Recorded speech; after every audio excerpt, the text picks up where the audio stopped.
answered my letter, but not in the way I had hoped. I thanked him for the surgery. It wasn't as painful as I'd supposed. He did ask to see more poems, and I sent them.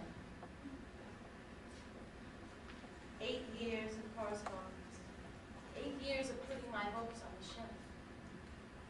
I even took to calling him my preceptor and myself his scholar.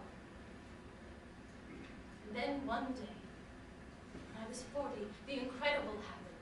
Thomas Wentworth Higginson was coming to Amherst, face to face at last. Now we can accomplish something. I look forward to meeting with you, and will come directly from my visit with President Stearns at the college. He says, the 15th. Dear friend, I did not know it, but you saved my life.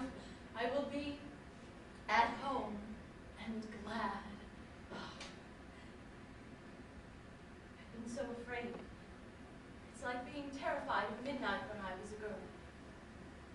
But now, it's time to smooth the hair and get the dimples ready.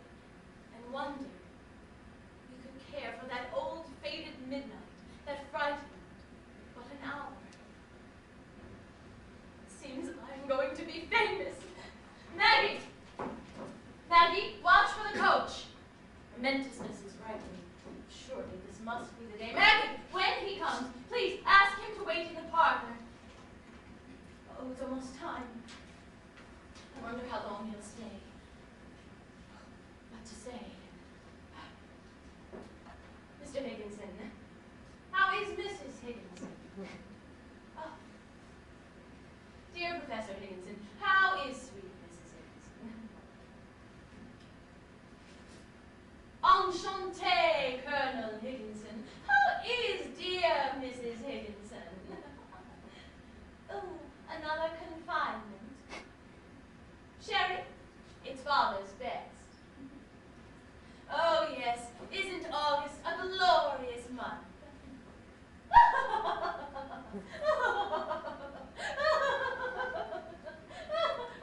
Oh, Professor Higginson, how droll. I wish I'd thought of that. How witty. Oh. My favorite books? Let's see. Jane Eyre I love, and The Mill on the Floors. Oh, and of course, your inspired novel.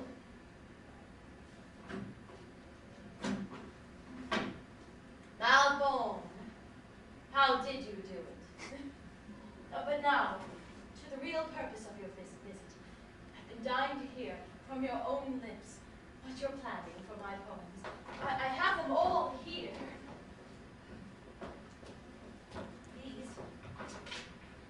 These are the first 4, and here are the later ones.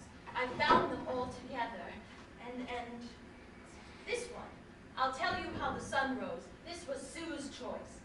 Sue is my sister-in-law. Her house is right over there. It wasn't what I would have picked, but perhaps for publication it's more acceptable, more appealing to the reading public.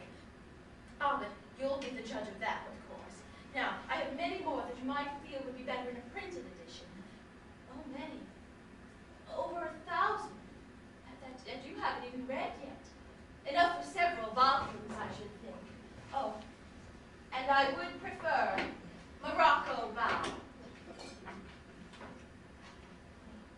You have to forgive me, Professor Higginson. I haven't even let you say anything. But can you tell me how to grow, or is it unconveyed like melody or witchcraft? Well, no matter. You may choose the poems that you feel would be best for a book. And as for publishers, I rely solely upon your own discretion. After all, you are my preceptor.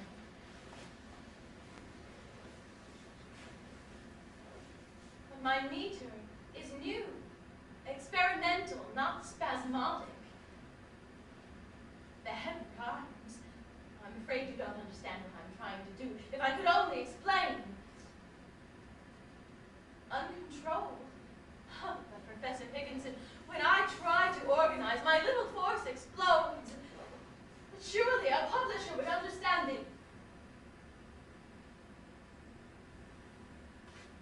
great hope fell. You heard no noise, the ruin was within. O cunning wreck that told no tale and let no witness in. A not admitting of the room, until it grew so wide that all my life had entered it, and there were troughs beside. A closing of the simple lid that opened to the sun, until the tender carpet took, perpetual, nail it down. I can talk about this now. But when I first heard Professor Higginson's words, I became ill. I'm told another poet met with the same disappointing reception from Professor Higginson, but he didn't give up as I did. He got his poetry